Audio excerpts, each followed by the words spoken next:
Hello everyone आज का जो हमारा टॉपिक है उसका नाम है भारत छोड़ो आंदोलन, जिसका आधा टॉपिक हम लोगों ने पिछली वीडियो में कंप्लीट कर लिया है। आधा जो टॉपिक है उसको हम लोग इस वीडियो में कंप्लीट करेंगे और ये वीडियो पार्ट 2 होगा। पार्ट 1 में हम लोगों ने बहुत सारे टॉपिक को कंप्लीट कर लिया है और मैं ये गारंटी के साथ बोलती हूँ कि भारत छोड़ो आंदोलन से जितने भी पॉइंट या टॉपिक मैं इस यहाँ पे आपको बता चुकी हूँ और मैं अभी बताऊँगी, इसके बाहर से एक भी प्रश्न नहीं पूछा जाएगा, बशर्ते कि आप हमारा वीडियो ध्यान से सुने और ध्यान से समझे। हर टॉपिक के जितने भी पॉइंट है सबसे प्रश्न बनता है और अगर आप लोगों को लगे कि मेरा वीडियो आप सबों के लिए हेल्पफुल है तो मेरे चैनल को सब्सक्राइब करें, लाइक करें, शेयर करें तथा कमेंट जरूर करें। तो चलिए बिना समय बिताए हम लोग स्टार्ट करते हैं। पिछले वीडियो में हम लोगों ने देखा था कि ऑपरेशन जीरो आवर जो कि अंग्रेजों के द्वारा चलाया गया था और उस ऑपरेशन जीरो आवर के तहत कांग्रेस के नेताओं को गिरफ्तारी कर लिया गया था और कांग्रेस को अवैध पार्टी घोषित कर दिया गया था। उसके बाद गिरफ्तार नेताओं में सबसे पहला जो नाम आता है, एग्जाम में पूछता है, तो वो महात्मा गांधी है। उसके बाद इनकी पत्नी कस्तूरबा गांधी और तीसरा नाम आता है महादेव देसाई का और चौथा नाम सरोजिनी नायडू का आता है। लेकिन सरोजिनी नायडू पे आज भी काफ़ी विवाद हो रहा है, इसलिए ये नाम जो है ध्यान में रखिएगा। लेकिन ज़्यादातर ये तीन नाम जो है काफ़ी इम्पोर्टेंट है, महात्मा गांधी, कस्तूरबा गांधी और महादेव देसाई। इन तीनों को पूना के आगा खां पैलेस में नज़रबंद कर दिया गया था। तो एग्जाम में पूछता है कि भारत छोड़ो आंदोलन के तहत पूना के आगा खां पैलेस में निम्नलिखित में से किस व्यक्ति को नज़रबंद कर दिया गया था। तो ये तीन नाम आपको ध्यान में रखने होंगे। जब गांधी जी को नज़रबंद कर दिया गया उसी समय गांधी जी ने कहा, क्या कहा कि हम भारत को या तो आज़ाद कराएंगे या आज़ादी के प्रयास में दिवंगत हो जाएंगे।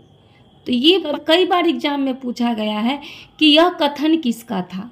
तो यह कथन आप याद रखिएगा, गांधी जी का कथन था, हम भारत को या तो आज़ाद कराएंगे या आज़ादी के प्रयास में दिवंगत हो जाएंगे। उसके बाद आगे पूछता है कि जयप्रकाश नारायण को किस जेल में रखा गया था। तो जयप्रकाश नारायण को हजारीबाग जेल में रखा गया था और 8 नवंबर 1942 को राम वृक्ष बेनीपुरी की मदद से दीपावली के दिन जेल से ये भाग गए थे। तो एग्जाम में पूछता है कि जयप्रकाश नारायण को हजारीबाग जेल में मदद किसने किया था। तो ये आप नाम याद रखिएगा, राम वृक्ष बेनीपुरी ने जयप्रकाश नारायण को हजारीबाग जेल में मदद किए थे और ये जेल दीपावली के दिन इनको जेल से भागने में हेल्प किए थे। जब जयप्रकाश नारायण जेल से भागते हैं तो भागने के बाद वो एक आज़ाद दस्ता का गठन करते हैं। तो ये एग्जाम में भी पूछा जाता है कि आज़ाद दस्ता का गठन किसने किया था। तो जयप्रकाश नारायण ने। और ये आज़ाद दस्ता था क्या, तो ये 15 सदस्यीय टीम थी, यानी कि छापामार युद्ध में ये लोग क्या करते थे, ट्रेंड थे, छुप छुप के ये लोग वार करते थे। पांचवा नाम अगर आपसे पूछा जाए तो वो नाम है मौलाना अबुल कलाम आज़ाद का। तो मौलाना अबुल कलाम आज़ाद को किस जेल में रखा गया था, तो बांकुड़ा जेल में, नाम याद रखिएगा। और डॉक्टर राजेंद्र प्रसाद और श्री कृष्ण सिंह ये दोनों को एक ही जेल में रखा गया था, उस जेल का नाम था बांकीपुर जेल। और भी अन्य नेता थे, वो अन्य नेता को अहमदनगर के किला में ही रखा गया था। अहमदनगर महाराष्ट्र में पड़ता है और अहमदनगर के किला को ही जेल बना दिया गया था, उसी में अन्य नेताओं को रखा गया था। अब एग्जाम में भारत छोड़ो आंदोलन के चरण से भी काफ़ी प्रश्न पूछे जाते हैं। तो आंदोलन के विभिन्न चरण 3 थे। 3 चरण कौन कौन थे, तो प्रथम चरण, द्वितीय चरण और तृतीय चरण। प्रथम चरण कहाँ से था, तो शहरी क्षेत्रों तक था और इसमें प्रथम चरण में गांधी जी की भूमिका प्रबल थी। ठीक है, प्रथम चरण जो था वो शहरी क्षेत्रों तक था और इसमें गांधी जी की भूमिका प्रबल थी। और द्वितीय जो चरण था वो ग्रामीण स्तर तक था। इसमें क्षेत्रीय विस्तार है, मतलब कि ये क्षेत्रों में फैलता जा रहा था आंदोलन। तृतीय चरण जो था ग्रामीण प्लस शहरी क्षेत्र, ये दोनों में था तृतीय चरण। और ये तृतीय चरण का नेतृत्व कौन कर रहे थे? युवा वर्ग जो थे वो तृतीय चरण का नेतृत्व कर रहे थे। अब प्रथम चरण से कई प्रश्न पूछे गए हैं एग्जाम में। तो सबसे प्रथम चरण में जो आंदोलन का नेतृत्व तो आपको पता ही है कि कौन कर रहे थे, तो महात्मा गांधी कर रहे थे। और ये आंदोलन कहाँ था? तो शहरों तक सीमित था। और एग्जाम में ये शहर का नाम पूछा जाता है।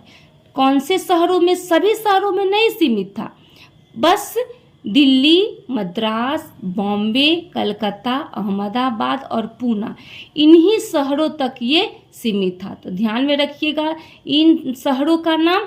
यहाँ पे 6 शहर का नाम दिया गया, 6 शहर का नाम आपको याद करने होंगे। अब प्रथम चरण में क्या क्या कार्यक्रम क्या हो रहे थे? तो पहला कार्यक्रम जो हो रहा था वो सड़कों पर आंदोलन हो रहा था। दूसरा जो कार्यक्रम हो रहा था वो बहिष्कार की नीति इसमें अपनाई जा रही थी। किसमें? प्रथम चरण जो भारत छोड़ो आंदोलन का जो प्रथम चरण था उसमें बहिष्कार की नीति अपनाई जा रही थी। और अगर मेरा भारत छोड़ो आंदोलन का ये पार्ट 2 वीडियो देख रहे हैं, अगर आप मेरा पार्ट 1 वीडियो नहीं देखे हैं तो पहले आप मेरा भारत छोड़ो आंदोलन का पार्ट 1 वाला वीडियो देखें।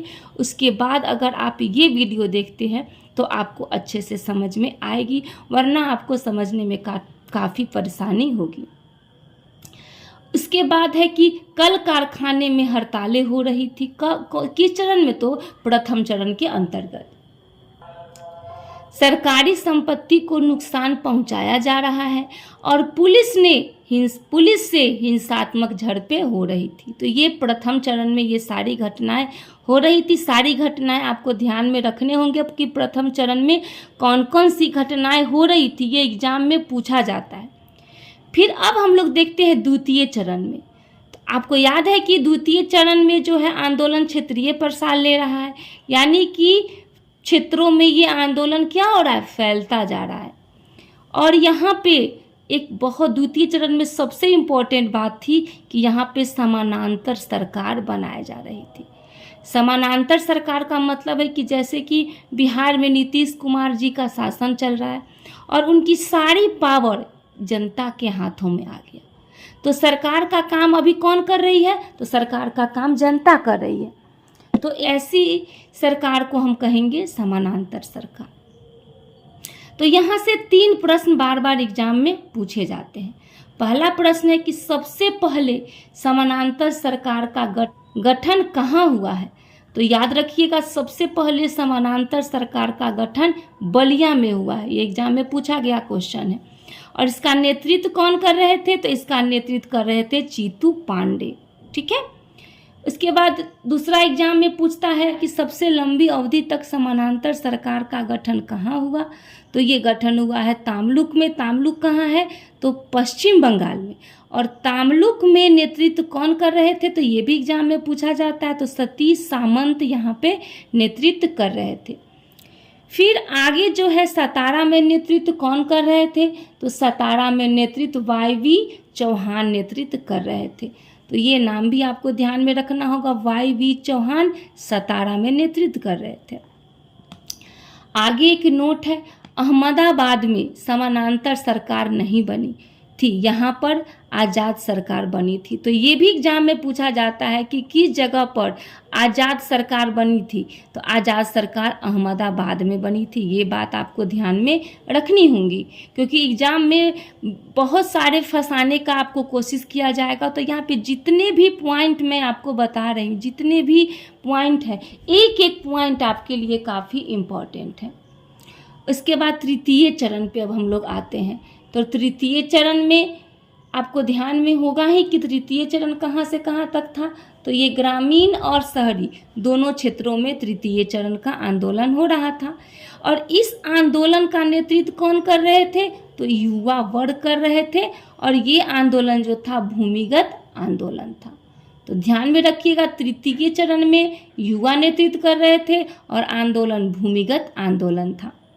और ये भूमिगत आंदोलन कौन कर रहे थे? तो सबसे पहला जो नाम है उसमें उषा मेहता है, जो कि प्रथम रेडियो ऑपरेटर है। ये रेडियो ऑपरेटर का मतलब होता है कि ये रेडियो पर क्रांतिकारी को सूचना देती थी।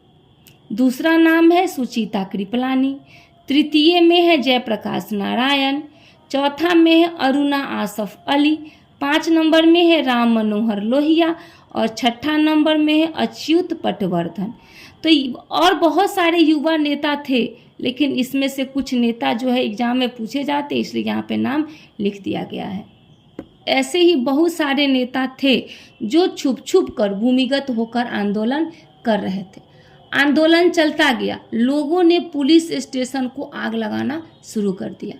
बिहार के 90% पुलिस स्टेशनों पर जो ये लोग हैं, इन लोगों ने कब्जा कर लिया। धीरे धीरे आंदोलन क्या होने लगा? हिंसक होने लगा। अंग्रेजों ने लाठियां बरसानी शुरू कर दी। अंग्रेज तो यही ताक में थे कि सारे बड़े नेता गिरफ्तार कर लिया गया है, युवा नेता भूमिगत होकर आंदोलन कर रहे हैं और आंदोलन धीरे धीरे हिंसक होने लगा। गांधी जी जेल में ही थे और अंततः आंदोलन धीमा होने लगा और लास्ट में गांधी जी को 6 मई को रिहा कर दिया गया।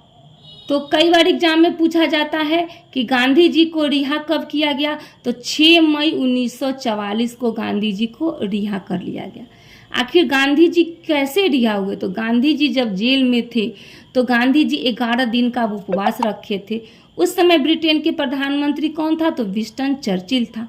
विंस्टन चर्चिल को पता चला कि गांधी जी 11 दिन का उपवास रखे हैं, तो विंस्टन चर्चिल ने एक बैठक बुलाई और गांधी जी को रिहा करने का ऑर्डर दे दिया। एक नोट है, पूरे देश में सबसे ज़्यादा प्रभावित होने वाले इलाके में बिहार और संयुक्त प्रांत का प्रथम स्थान आता है। तो ये पूछा जाता है कि भारत छोड़ो आंदोलन से सबसे ज़्यादा प्रभावित कौन सा इलाका हुआ है? तो सबसे ज़्यादा अगर प्रभावित की बात करें तो ये बिहार और संयुक्त प्रांत। और बिहार में भी कौन सा जिला था? तो मुंगेर जिला, जो कि क्विट इंडिया मूवमेंट से प्रभावित हुआ था। तो ये बिहार में मुंगेर जिला, नाम ध्यान में रखिएगा। फिर नेक्स्ट है, भारत छोड़ो आंदोलन में एक पत्रकार था जिनका नाम लुई फीसर था। वो पूरे आंदोलन में गांधी जी के साथ थे। तो ये कई बार एग्जाम में पूछा जाता है, मैच द फॉलोइंग में दे दिया जाता है। भारत छोड़ो आंदोलन के समय गांधी जी के साथ निम्नलिखित में से कौन थे? तो लुई फीसर। और आपको मैं बता चुकी हूँ कि सविनय अवज्ञा आंदोलन के दौरान पूरे आंदोलन में गांधी जी के साथ कौन से अमेरिकी पत्रकार थे, ये आपको कमेंट बॉक्स में कमेंट करके बताना होगा। अगर आप मेरा वीडियो देखे होंगे सविनय अवज्ञा आंदोलन का, तो आप मेरे कमेंट बॉक्स में ज़रूर कमेंट करेंगे, ठीक है। ये आज का मेरा सवाल रहा। नेक्स्ट है, जयप्रकाश नारायण ने कहा, तो वो क्या टिप्पणी देते हैं कि क्विट इंडिया मूवमेंट रूस और फ्रांस की क्रांति से कम नहीं था। तो ये भी ध्यान रखिएगा कि यह कथन किसका था कि क्विट इंडिया मूवमेंट रूस और फ्रांस की क्रांति से कम नहीं था। तो जयप्रकाश नारायण। और आगे भी एक सरदार वल्लभ भाई पटेल ने टिप्पणी किए थे, वो क्या था कि क्विट इंडिया मूवमेंट यानी कि भारत छोड़ो आंदोलन एक अद्वितीय आंदोलन था। तो ये कथन किसका था? तो सरदार वल्लभ भाई पटेल का था। और धीरे धीरे ये आंदोलन जो है हिंसात्मक का रूप लेने के बाद ये आंदोलन धीरे धीरे समाप्त हो जाती है। तो बने रहिए हमारे साथ, मिलते हैं नेक्स्ट वीडियो में नेक्स्ट टॉपिक के साथ। धन्यवाद।